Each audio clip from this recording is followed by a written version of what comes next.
voilà, à un ou une intervenante ou alors une question peut-être plus générale, n'hésitez pas. Vous allez me voir courir dans tous les sens. Je vais vous amener le micro, le repasser aux intervenants, intervenantes. Il n'y a pas de souci.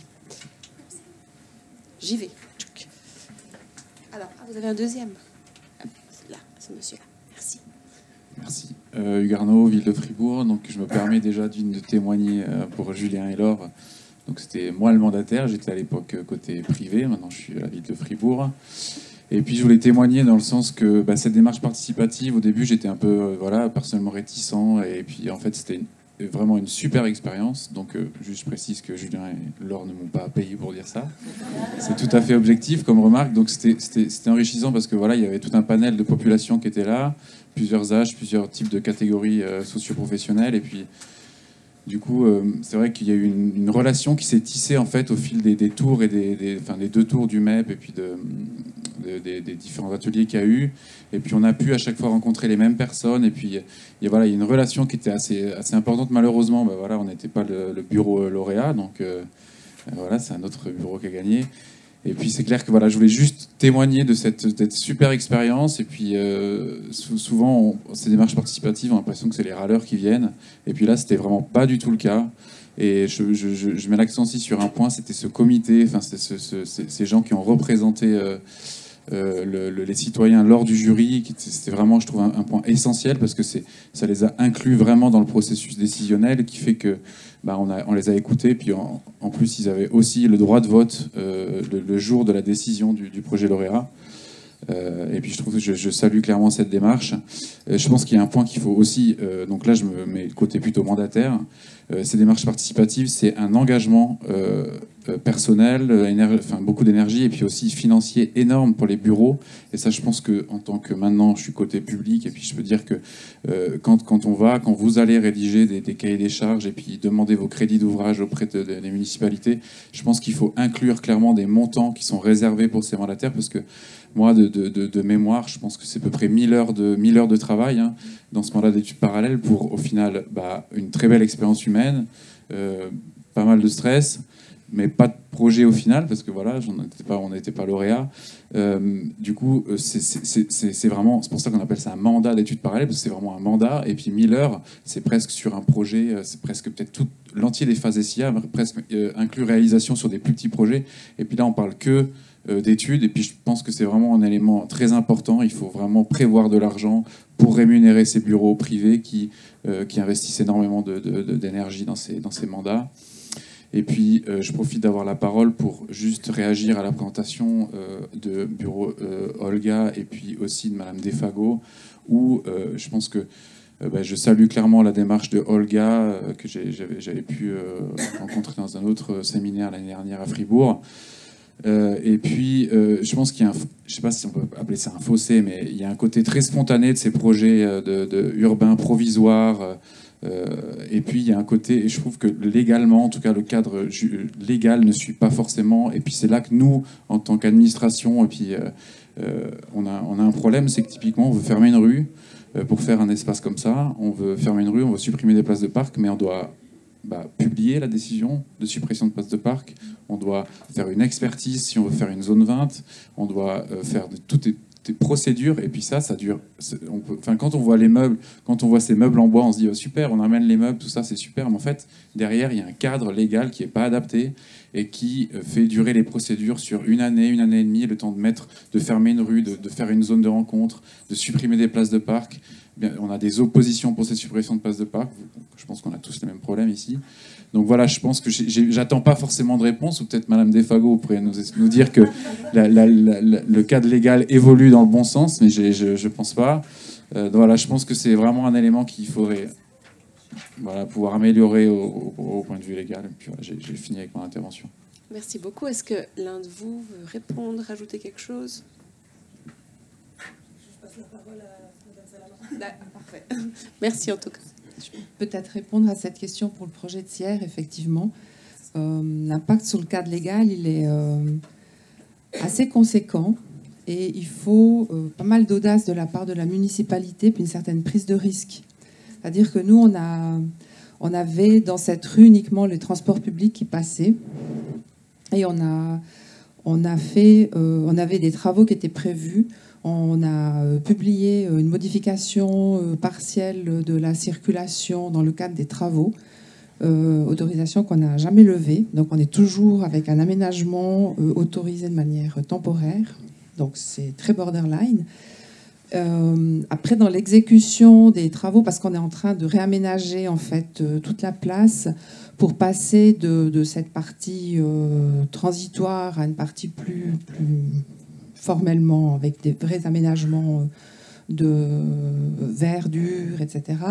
En fait, la municipalité, elle n'a pas osé aller jusqu'au projet qui était proposé, le projet final, parce que effectivement, on changeait pas on a essayé de travailler sur la distinction entre la partie carrossable, qui est un coffre carrossable, et la partie et le revêtement de surface qui est minéral ou perméable.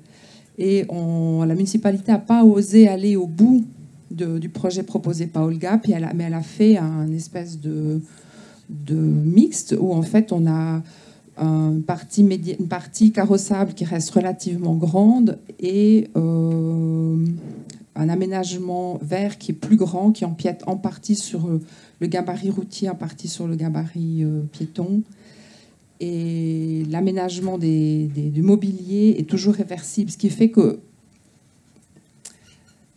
en fait, le cadre légal n'est pas adapté, et si la municipalité décide d'appliquer strictement le droit, elle n'arrive pas à faire avancer. Et en plus, c'est un secteur dans lequel on a des opposants, comme je vous l'ai dit avant, qui sont systématiques.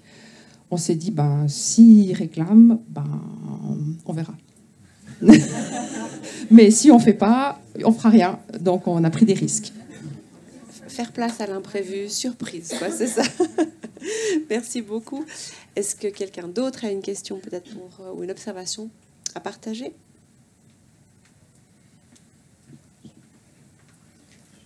Merci. Olivier Neuhaus, Neuchâtel, j'ai une question à Madame Defago qui dépasse peut-être un petit peu le cadre de l'espace public. Dans ce canton, on n'a pas encore de plan climat, il est en cours d'élaboration. On a une révision de la réglementation du règlement des RELCONSTR, sous l'angle des places de parc. Et on a en parallèle des milliers, je dis bien des milliers de places de parc en planification, en mise à l'enquête, en construction, etc.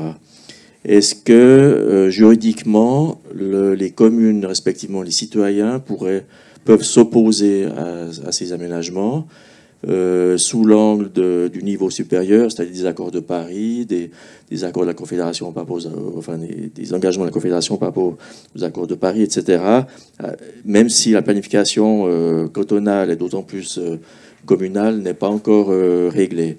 Et respectivement, est-ce que le cas échéant, les opposants, quels qu'ils soient, privés ou publics, pourraient utiliser les outils en préparation, puisqu'ils sont connus parce qu'ils ont été mis en consultation, plan climat par exemple, ou règlement de construction, pour s'opposer à ces mêmes aménagements qui sont en général sur espace privé, mais soit faits par des privés, soit même par des collectivités publiques.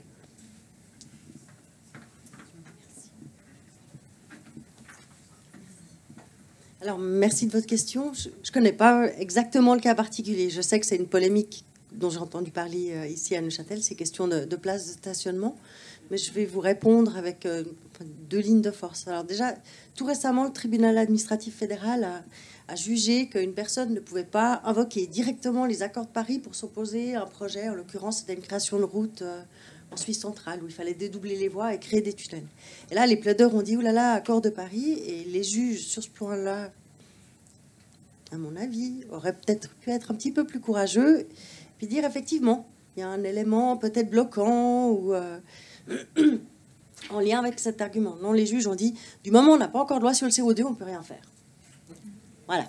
Ça, on en est là, et effectivement, le processus législatif est extrêmement lent. De part et d'autre, hein. Il y a des droits populaires qui sont exercés en faveur avec l'initiative pour les glaciers, puis en défaveur parce qu'on refuse la première mouture de la loi sur le CO2. Donc, un partout, balle au centre, on est là. Voilà.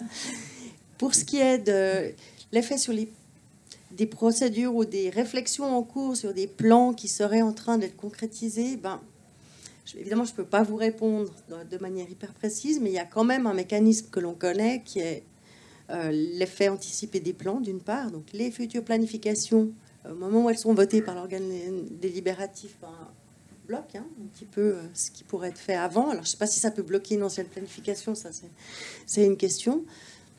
Il y a toujours aussi possibilité, je sais pas, une zone réservée, mais ça demande aussi à la collectivité publique, à la commune de dire ok, je change mon fusil d'épaule. Et en réalité, je veux faire autrement que ce que j'ai décidé de planifier il y a très peu de temps. Et ça demande aussi du courage politique, de revenir sur une mesure, une position qui a été tenue. Mais cela étant, je réponds sous toute réserve, parce que je ne connais pas du tout le dossier, mais c'est un petit peu les deux pistes que je peux vous donner. Merci beaucoup. Une autre question. Il arrive. Voilà. Merci, Grégory Glemestre. Moi, j'ai une question sur la durée de vie d'un espace public. Parce que finalement, on voit qu'on prend beaucoup de temps en amont pour le planifier avec les personnes qui habitent le quartier, qu'on prend le temps de faire des aménagements provisoires pour être certain, se laisser surprendre. Mais finalement, à la fin, ça se concrétise souvent par un crédit qui s'amortit, et puis sur une certaine durée, qui est en général, je pense, 20 ou 25 ans. Et la question que je me pose, c'est qu'on fait juste aujourd'hui, mais peut-être il suffit, on a vu d'événements majeurs, on l'a vu avec la pandémie, qui changent des paradigmes qu'on pensait voir se changer sur plusieurs années, qui changent du tout au tout. Comment mesurer la durée de vie d'un espace public? Et puis, par voie de ricochet, comment on planifie que ce qu'on imagine être juste aujourd'hui peut en fait être désuet dans 3, 5, 10, 15, 20 ou jamais? Je pensais à vous, mais peut-être que je vous ai vu faire un petit mouvement, mais c'était pas ça. On se pose les mêmes questions un peu, donc je ne sais pas si j'arrive à apporter une réponse du coup. Mais c'est vrai que je pense que la durée de vie, à ça je ne saurais pas vous répondre d'un espace public. Par contre, la manière d'appréhender l'espace public, justement, qui sort de ces mandats peut-être traditionnels avec le concours, le projet lauréat qui est réalisé pour 20 ans et puis ensuite on remet un concours en place, etc. Ça, c'est en train de changer, en tout cas de ce que j'observe assez fortement, avec justement ces aménagements peut-être transitoires, mais après qui deviennent de plus en plus traduits dans des aménagements évolutifs finalement. Donc où il y a une espèce de base stable, inchangeable, mais il y a aussi toute une série dont par exemple le mobilier urbain qui est pensé, qui permet cette adaptabilité dans le temps. Puis Jade l'a expliqué tout à l'heure aussi avec ces projets où on anticipe finalement l'évolution des choses dans le projet même. Donc je pense que c'est peut-être dans ce sens-là qu'on peut absorber ces changements assez grands de société ou de l'environnement. Ouais. Je ne sais pas si j'ai grand-chose. Peut-être juste aussi par rapport à maintenant, il commence à y avoir quand même une critique assez forte vis-à-vis de l'urbanisme transitoire, qui a été fortement plébiscité les dernières années, parce que justement le changement du transitoire au pérenne, il est encore difficile à opérer. Et puis on voit qu'on perd beaucoup des atouts du transitoire au moment où on se confronte aux normes, au cadre législatif, etc. Et donc c'est comment intégrer ça dans le projet, ou comment intégrer cette plus-value du transitoire, mais sans que ce soit deux phases distinctes, mais plutôt une continuité. Et puis du coup, juste pour compléter, peut-être que ça veut dire aussi de pas forcément mettre tout l'argent une seule fois, de mettre moins d'argent au début. Sur le projet, par exemple, de la place du Vallon, l'enrobé est resté l'enrobé d'avant. Il n'y a pas eu de changement du revêtement de sol, on a juste enlevé à certains endroits. Puis du coup, c'est de l'argent qui peut être dépensé des autres années, plus dans l'activation du lieu, donc dans d'autres étapes de transformation. Parce que concrètement, si c'est juste, on mandate un bureau comme, par exemple, nous ou d'autres bureaux, et puis après c'est fini, ça n'a aucun sens. Ça va juste ensuite se péricliter et puis créer des frustrations. L'idée, en tout cas, ça c'est des idées qui ont été développées par des collectifs français déjà il y a quelques années, mais de se dire combien on serait prêt à mettre en nombre de millions pour refaire en entier tout cet espace public. Et ça, on le coupe en 10 et on le donne chaque année. Et puis ça donne une autre manière de faire qui va pas être autant clinquante et autant, en fait, justement ce que je disais, standardisé et puis fini. Et puis en fait, nous, on prône ça parce qu'on pense que c'est là que du coup on se sent bien dans ces espaces, parce qu'on on sent qu'ils sont en fait, ils sont ouais, c'est bizarre de dire vivants pour des objets, mais voilà, ils sont organiques.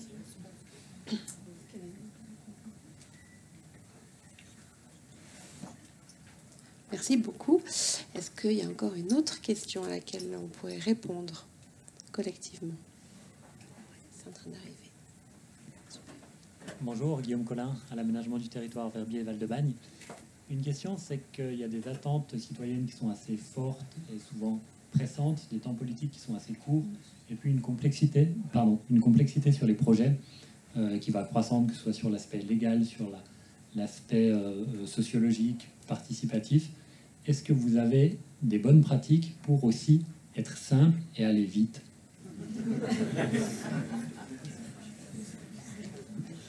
Qui veut se lancer, du coup? Je vais désigner un volontaire, du coup. Allez, merci. Vu que personne répond, je me permets juste de dire, c'est typiquement ce qu'on a montré, je dis on parce qu'il y a aussi Alice qui est là, mais de se dire on fait tout de suite des tests avant d'avoir une idée du projet, de ce qu'on a comme idée. En fait, nous, on n'a jamais commencé un mandat en ayant gagné justement sur une image de ce que ça va être plus tard. Et puis ça permet peut-être de faire déjà. Et comme je disais avant, s'il y a du coup il y a des retards et que ça peut pas aller si vite, au moins il y a déjà quelque chose. Et puis c'est toujours ça de gagner. Et puis je pense qu'il y a beaucoup d'élus, de politiciens qui l'ont bien compris. C'est pour ça qu'il y a cet engouement aussi, je pense, pour l'urbanisme transitoire. C'est qu'il y a en fait un gain en termes d'image qui est vraiment, le ratio vitesse, prix et gain en termes d'image, il est assez favorable. Sur le court terme. Et effectivement, après, comment on transforme l'essai. C'est pour ça qu'on a choisi de montrer aussi le côté accompagné, de se dire comment est-ce qu'on va de quelque chose de transitoire. Pour nous, c'est essentiel qu'il y ait du transitoire. Parce qu'on voit, en fait, ça n'existe pas, le permanent. Tout est transitoire selon à quelle taille on le regarde. Donc, voilà. De faire des échelles de temps, de jongler entre les échelles de temps, mais de faire tout de suite des choses. Je ne sais pas si on est autorisé à poser des questions aussi. Mais par rapport à cette question de l'échelle du temps dont tu parles, Jade, je voulais poser une question à mes deux collègues ici, mais peut-être d'autres auront des réponses aussi. C'est est-ce qu'il y a des limites d'échelle spatiale aux démarches que vous mettez en place, notamment par rapport à les distinctions que j'ai faites tout à l'heure entre espaces publics de destination qui ont une valeur peut-être politique plus forte en termes de ce qu'ils véhiculent comme image pour la ville, etc., et des espaces publics de proximité ou du quotidien où des démarches comme celles que vous mettez en place sont peut-être beaucoup plus faciles à mettre en œuvre parce qu'on arrive plus facilement à identifier aussi qui sont les usagers et usagères. Je vais juste répondre d'abord sur la question des espaces en transition. Pour la participation, la transition, ce qui est extrêmement intéressant, c'est qu'il y a des boucles itératives, c'est qu'on voit le changement. Donc au niveau ah, c'était comme ça, ah mais en fait ça pourrait être aussi comme ça. Et puis ça, pour un non-professionnel, c'est extrêmement important. Puis par exemple là pour la coudre, il y a un espèce de container jeu, puis avant le concours, c'était une manière, on l'a posé sur la coudre, il voyage un peu, et puis il a pris la place d'une ancienne place de jeu. Puis on a vu que c'était pas forcément ça qu'il fallait faire. Donc le transitoire, il est très intéressant si on peut le changer. Un transitoire qui reste pour 15 ans, c'est plutôt en fait de la communication politique, à mon avis. En tout cas, c'est du point de vue des intérêts de la participation. Et c'est aussi la difficulté de trouver ça tourne vite, mais c'est pas très durable. Donc en fait, après, il y a tous les personnes de la ville qui doivent gérer ces éléments, puis ça pose aussi problème avec ça. Par rapport à les échelles, oui. Alors, ce qui est prototyper à l'échelle d'un PDCOM, c'est beaucoup plus difficile, mais on essaye aussi. Par contre, le mini-public, donc cette dimension démocratique d'engager des gens pour réfléchir avec les concepteurs, c'est aussi ce qu'on peut faire au niveau d'une échelle de planification type PDCOM.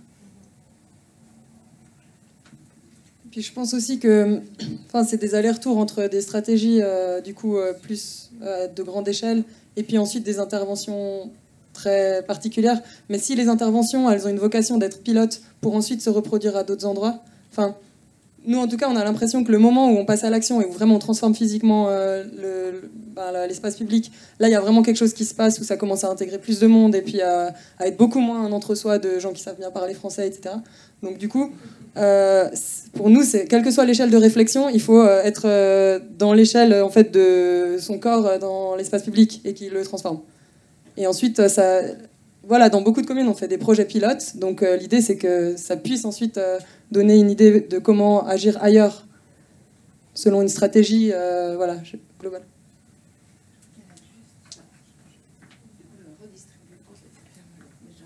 Merci, mais c'est en fait, au général, on se complète bien, mais c'est ce qu'a dit Julien juste avant, mais je réinsiste un tout petit peu côté services communaux, c'est que les aménagements temporaires mis en œuvre, c'est vrai que ça permet d'aller vite, mais vu que le temps du politique est long et parfois plus long que la durée de vie d'un aménagement temporaire, et c'est là où c'est un peu compliqué. Comment on réintervient à nouveau sur du mobilier qui, après en termes d'image, peut poser des questions, en termes de sécurité. Et voilà, c'est un petit peu parfois les limites de ce genre d'intervention du fait de ces décalages de temporalité qu'on rencontre fréquemment. Donc voilà, c'était juste un petit... renfoncer le clou sur ce sujet. Alors moi, je vais un petit peu casser l'ambiance en termes de temporalité, vu qu'on a été appelé aussi pour parler de tout ce qui est végétal. La problématique du végétal, c'est que l'arbre, il a un temps long, en fait. Il était là avant nous, il sera là après nous. Et puis toutes ces histoires d'urbanisme transitoire auxquelles on croit beaucoup, et puis qu'on utilise aussi pour pouvoir justement aller un peu plus vite, elles posent tout le problème de qu'est-ce qu'on fait avec les arbres. Parce que, comme avec Oriane, on aime bien le dire, le meilleur moment pour planter un arbre, c'était il y a 20 ans, et le deuxième meilleur moment, c'est tout de suite.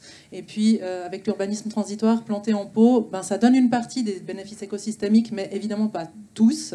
Et puis, tout ce qui est relation avec le sol, gestion des crues, etc., c'est évidemment amélioré par le débitumage. Donc, on va de toute façon vers le mieux, mais il y a des fois où le transitoire ne peut pas non plus durer 15, 20 ans et qu'on ne peut pas dire on fixe rien parce qu'à force de rien vouloir fixer, on n'améliore pas non plus suffisamment par rapport à l'urgence climatique qu'on connaît.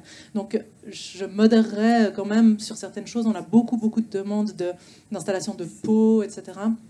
Et puis en fait, ça surcharge énormément nos équipes déjà parce qu'il faut les entretenir, les arroser.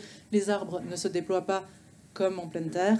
Et puis à la fin, on a des bénéfices qui sont limités. Mais bien sûr, ces bénéfices sont quand même plus grands que s'il n'y avait rien. Donc il y a tout un équilibre à trouver avec ça.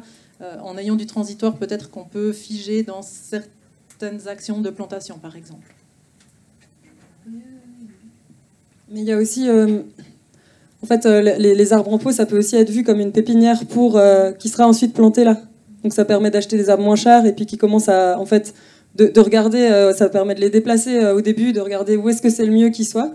Des fois, il y a des paramètres du site qu'on n'arrive pas à intégrer en tant que concepteur, parce qu'il y en a trop, des paramètres. Et donc, du coup, on commence avec des arbres en pot, et puis quand on a bien testé où les mettre, on les plante en pleine terre. Alors, bien sûr, nous, on l'utilise aussi dans les projets qu'on mène, par exemple sur la rue Louis de Savoie, mais on a décrété qu'il y aurait 13 arbres qui seraient déjà plantés en pleine terre, parce qu'ils ne nécessitent pas de mouvement de la chaussée, en fait, puisque comme c'est un projet transitoire, on n'a pas le droit de déplacer la chaussée, etc. Donc on va planter ceux qui n'ont pas besoin d'un déplacement de la chaussée tout de suite en pleine terre, et il y en a une trentaine d'autres qui sont plantés dans des modules pour l'instant provisoires et que peut-être un jour on pérennisera. Donc je veux surtout pas dire qu'il faut pas faire ça, hein. Je suis convaincue, mais c'est vrai qu'on a les politiques, des fois on a la tentation de dire c'est super, on a qu'à laisser comme ça.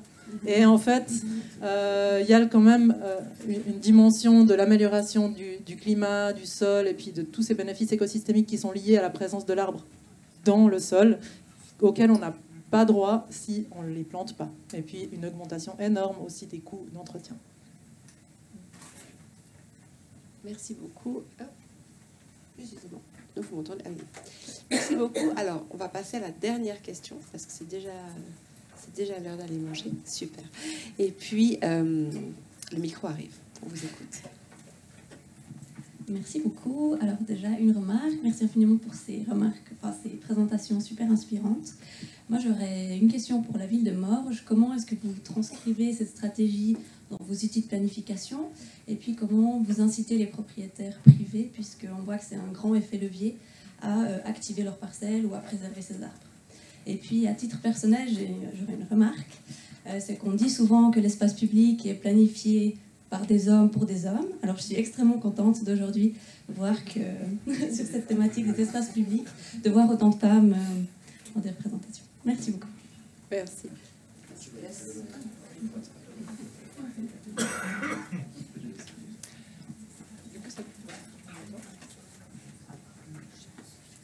Oui, alors du coup, au niveau des outils de planification à la ville de Morges, alors la stratégie, elle s'est fait aussi en parallèle de la révision de notre PACOM.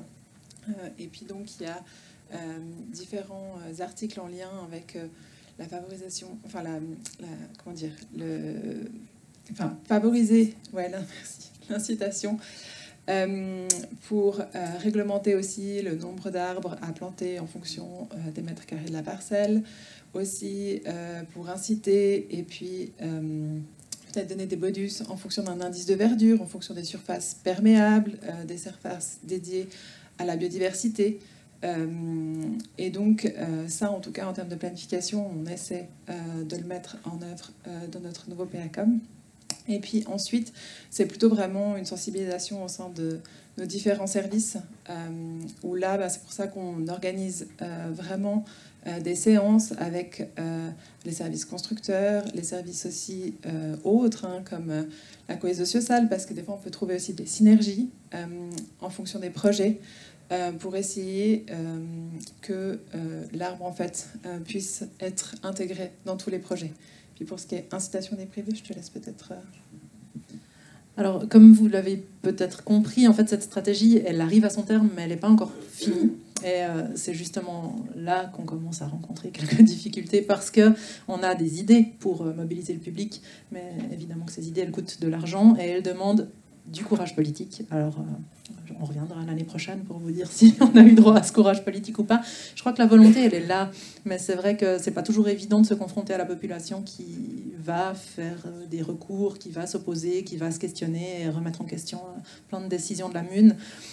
Donc maintenant, c'est là qu'on va vraiment commencer notre vrai travail. Jusqu'à maintenant, établir cette stratégie, tout le monde était d'accord, c'est merveilleux, mais oui, quel beau travail. Et puis maintenant, il va falloir mener des projets, supprimer des places de parc, j'ose à peine le dire. On va falloir peut-être aussi plus s'impliquer dans les projets des privés. Il y a une idée qu'on a eue, alors je vous la livre comme ça en prime, mais c'est que par exemple, on pourrait avoir un processus de consultation lors des mises à l'enquête qui pourrait permettre aux architectes qui déposent des projets et qui ne traitent souvent pas, dans des petits projets, ils ne traitent pas des aménagements extérieurs. Ils pourraient avoir une espèce de conseil, en fait c'est comme une pré-consultation en disant là vous pourriez mettre plus d'arbres, une haie vive, etc.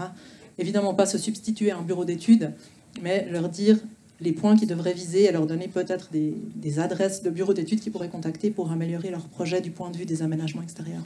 Ça c'est un des points auxquels on a pensé. Puis il y a les subventions, bien sûr. Mais les subventions, ça part quand même d'une base volontaire. Si la personne, elle veut pas le faire, voilà. Puis bon, le PACOM, comme a dit Oriane, et puis le règlement sur les arbres qui va être révisé. On devait le réviser en parallèle, puis on s'est rendu compte qu'en fait, la stratégie allait certainement avoir pas mal d'influence sur ce qu'on voudrait faire figurer dans le règlement.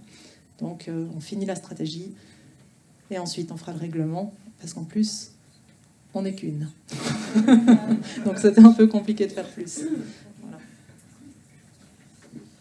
Merci beaucoup. Donc on arrive à la fin de cette matinée. J'espère que vous avez été inspirés, que ça a répondu à vos questions. Si vous avez plein d'autres questions, vous avez encore du moment pour échanger avec les intervenantes et les intervenants. Et puis je passe la parole à Monsieur Kemp. Merci beaucoup. Alors je m'associe encore à ces remerciements par rapport à toutes les interventions extrêmement riches. Pour ma part, ça a été encore une belle découverte et c'est extrêmement stimulant. On va repartir pour planter des arbres, pour faire des processus participatifs et puis pour améliorer le quotidien de nos concitoyennes et de nos concitoyens. Donc j'espère que le programme qui a été concocté par Espace Suisse section romande a répondu à vos attentes. Cet après-midi, on va aller sur le terrain voir effectivement dans le concret les prémices ou les premières réalisations de ces différents aménagements et espaces publics en ville de Neuchâtel. Vous avez reçu des consignes par rapport à votre groupe. Je vous remercie de bien vouloir les respecter pour des raisons de logistique. Michel Miéville Notre secrétaire générale a-t-elle des considérations particulières? Non, elle me fait signe que non. Donc voilà, ah oui, elle me rappelle qu'il ne faut surtout pas que vous alliez sur la pelouse. Je le redis encore une fois. Merci de respecter cette, même si c'est un bel espace public, hein, voilà. Peut-être qu'on pourrait le planter, peut-être que c'est une action collective qu'on pourrait engager et qu'on devrait réfléchir pour la prochaine fois. Donc, esprit d'ouverture et terre d'innovation, je crois que c'est la nouvelle devise de la ville de Neuchâtel. Elle colle particulièrement bien à ce que vous avez vu et ce que vous allez voir, j'imagine, cet après-midi. Encore merci pour votre participation. Et puis après les nourritures intellectuelles, je vous propose de passer à des nourritures terrestres et de se retrouver en début d'après-midi. Merci beaucoup et à tout à l'heure.